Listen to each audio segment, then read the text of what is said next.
Hey guys, Rusher with a new video. Today I'll be showing you my one wide, completely flush with the ceiling lamp block update detector. I believe this one is a first, so I'm excited to show you this one. So as you can see here, because it's one wide and it's block update detectors, it's 2 blocks stackable. And each one of these are block update detectors. As you can see there, I place the glass there, and it lights up like the lamp does, because this is a lamp block update detector. Not your regular block update detector. Now, if you notice here, you will see that this is tripwire, and that is because with tripwire, if you walk through it, it actually causes a block update, like seen there. And because tripwire causes a block update, if you put tripwire under the redstone lamp and then fire at it with a bow, it will actually cause it to stay up there like that, and see, they'll fall down right away if you stand right under it, which is kind of cool. Maybe a cool way to make a combination lock. So let's get on to what this looks like. Okay, this is what each module looks like, as you can see right here. Each module is identical, 2 wide, tileable. I like the design. I spent days trying to make it compact and really and actually efficient. This is one of my attempts, but this was too big for me and it was a little bit too slow, so I finished it off with something like this. So let's get on to how you make this. Okay, let's get on to how you make this. First I'm going to show you guys how you actually make this, then I'm going to get into the science on how this works.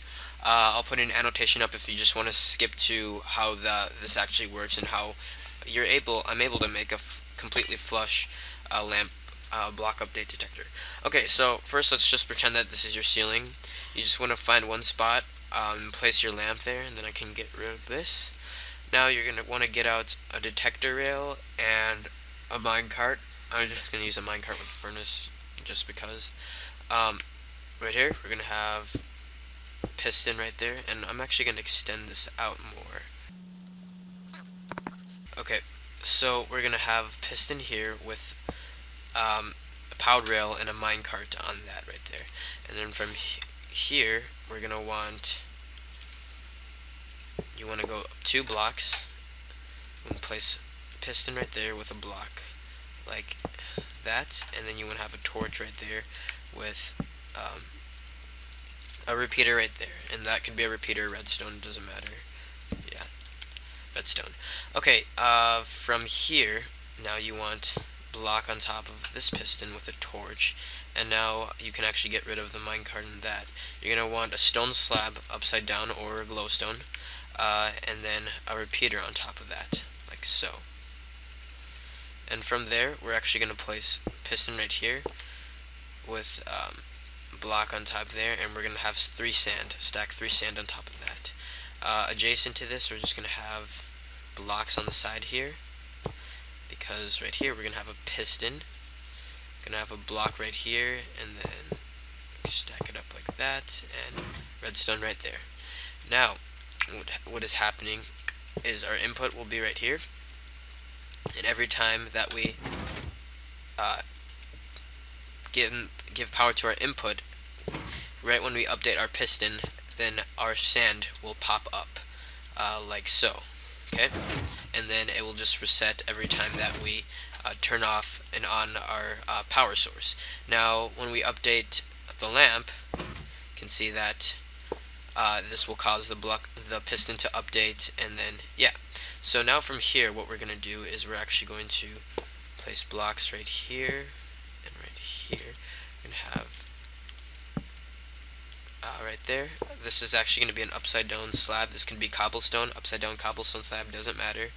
Going to come up like this right there, because we don't want this to affect anything here.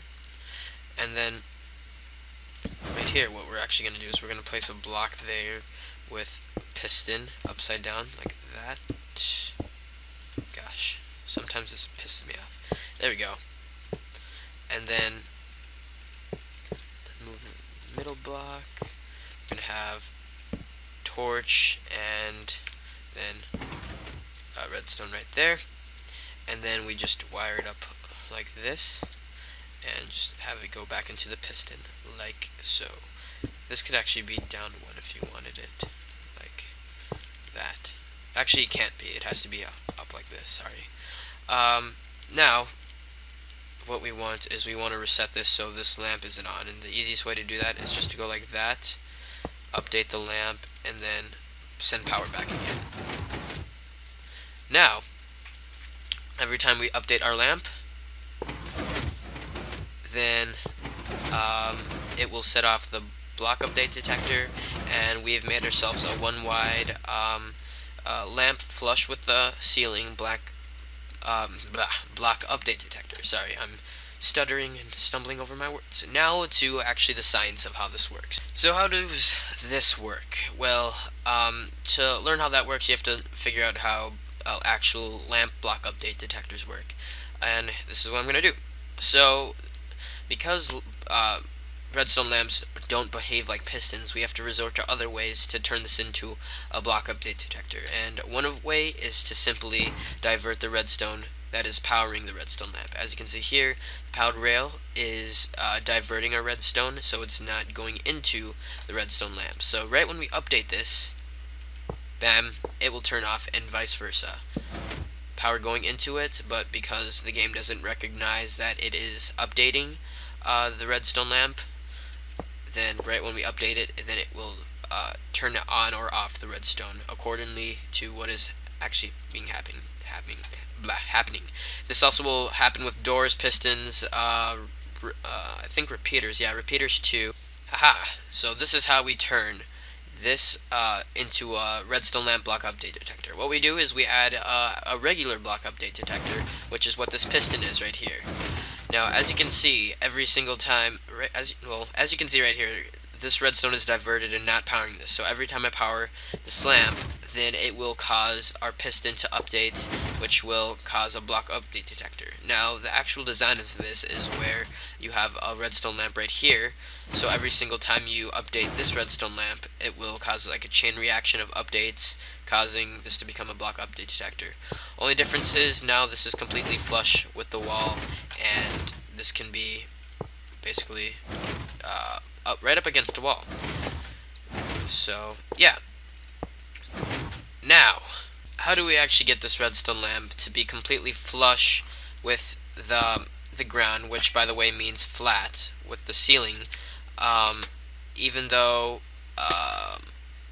this is not going straight into a redstone lamp here? Well, as you can see here, if I power this, this is still going to be powered because this redstone is powering this block right here, which is powering the redstone lamp. Now, we could be smart and we could change that into glowstone or a half slab and make this a solid block up here, but this isn't completely flat because look underneath, we don't want to see glowstone or a half slab, so that's completely out of the picture. But there are other ways to cause a block update that is completely flush with the ceiling, and this is how we do it. As you can see here, we have powered what is it called? A detector rail and a minecart. This could be a minecart, doesn't have to be a furnace minecart, it could be whatever type of minecart you want it to be. Now, how this works is that currently the game is really buggy when it comes to minecarts and powered detector rails, and this is why. So you actually want to block on top of this. But when I power this right now, this right here on the side should actually be getting powered. As you can see here, if I place a piston here, it should be powered. But the game doesn't recognize that it's actually powering the areas around that unless we update it, as you can see with the redstone lamp here. And the same goes for pistons, powered minecart rails, and anything else. As you can see here, when we release it, the game does not think that these have gone unpowered, so we must update it for them to be unpowered. And that is how I was able to make this redstone lamp completely flush with the ground right here. But how did I actually make the block update detector? That is also very easy. Here I have another small example on how this works. As you can see here, if I power this piston right here, let's pretend that our lamp is right, or let's just say that our lamp's right here, okay? Right now, this is all off, okay? When I power this, it's updating this redstone lamp, and it's also powering this piston right now, okay? But we don't want that. So what we do is we add a piston right here, and we want to turn this piston into a block update detector. And now the easiest way to do that is to power this piston right here, and then power this piston, okay?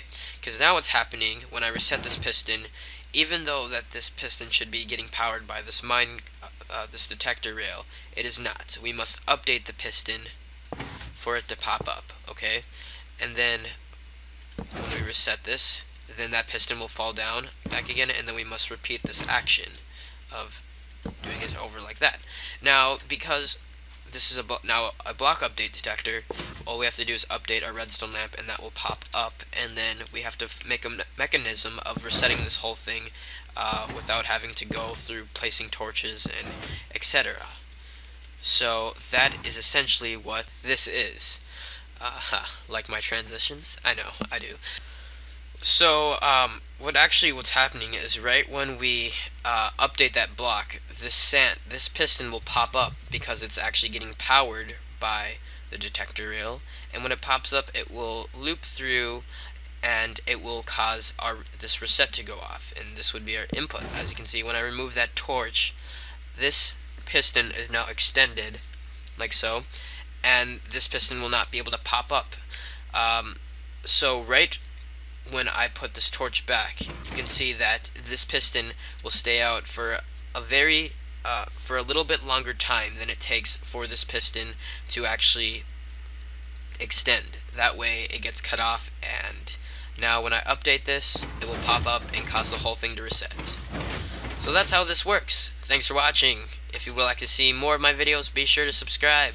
Go to my channel, check out my other videos if you haven't seen my stuff before. I'm pretty sure you'll like it if you like stuff like this, because I do things like this practically every week. Thanks for watching. Be sure to comment, thumbs up, and subscribe. Post your comments and thoughts down below, and I'll see you guys later. Thanks for watching.